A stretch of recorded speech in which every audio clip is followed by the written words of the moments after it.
Chapter 17. Final Thoughts. So many great ideas, so little time. The challenge with reading a book like this is that it only provides you with a starting point. You're the one who has to decide on the final direction. You're the one who has to choose what you do and what you don't do. That's the tough part.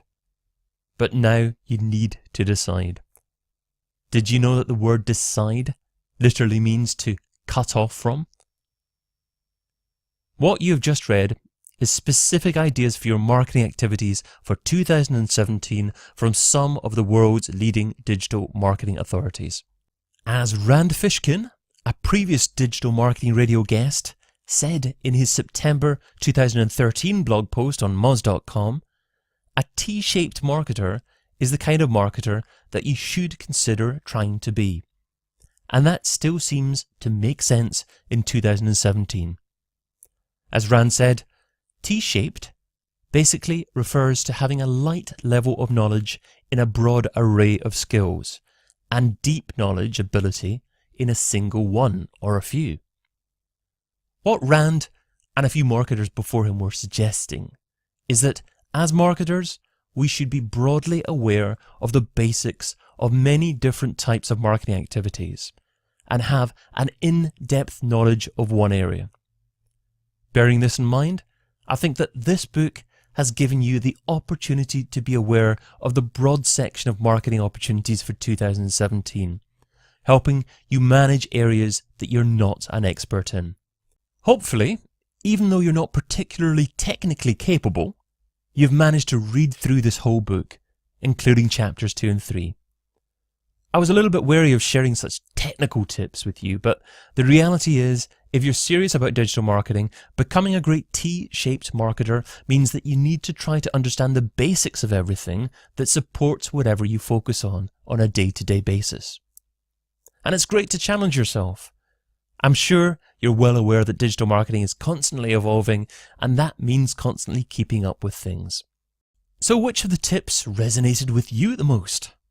Add my handle, @DavidBain, to your thoughts on Twitter, or tag the Digital Marketing Radio Facebook page when sharing your thoughts.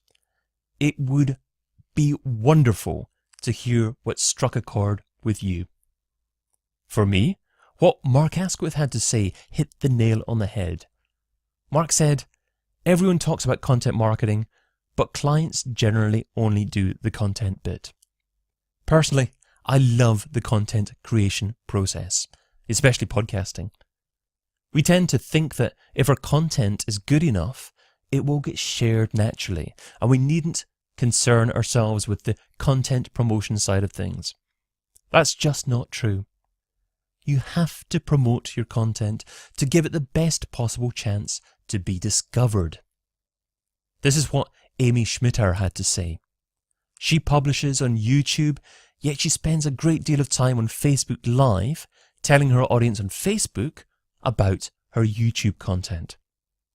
If this is what the industry leaders are doing to win at the content game, what makes you think that you can achieve the same results while putting in less effort?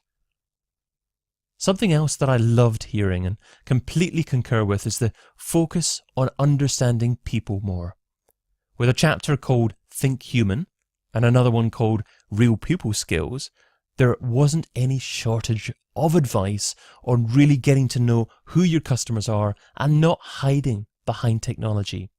As Emmerich Erno put it, too many marketers stay in their ivory tower thinking about marketing strategies, tools, tactics, and the latest object in the marketing field. I also loved what Michael Bonfils had to say.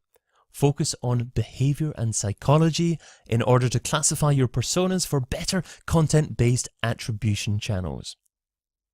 It's the marketers who have the ability to straddle real people understanding with technical know-how that will give themselves the best chance of success in 2017.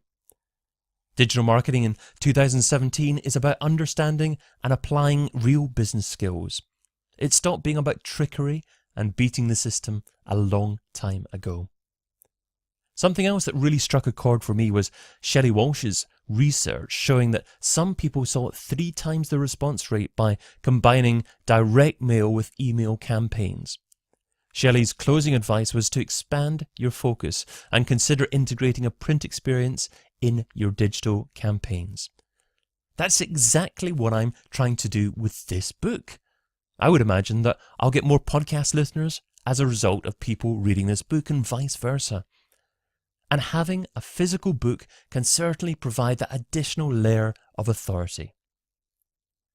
The last bucket of advice I'd love to shine a light on are the suggestions to try something that you haven't done before.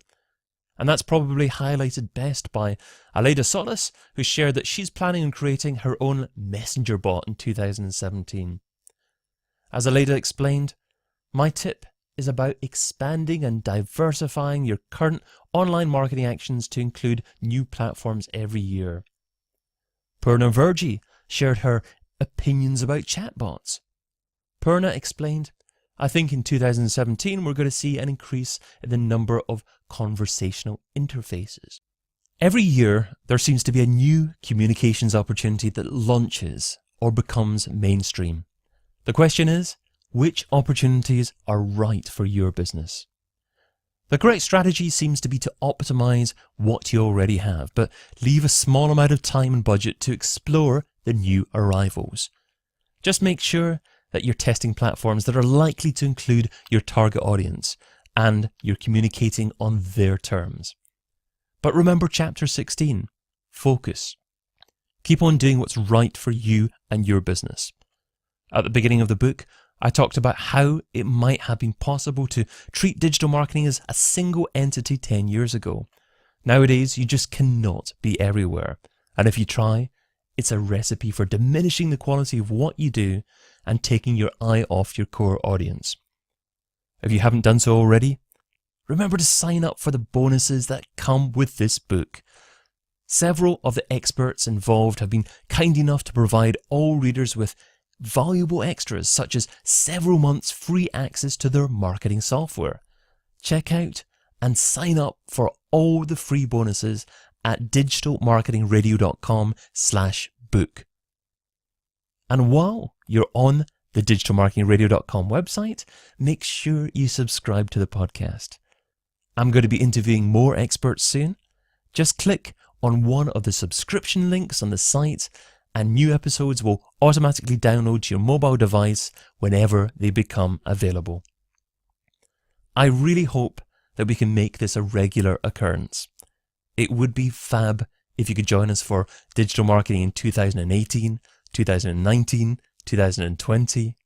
If you found this book to be valuable, I'd really appreciate you taking a couple of minutes of your time to leave a rating and review on Amazon or wherever you happen to purchase it. And if you didn't like it at all, my name's Mark Asquith.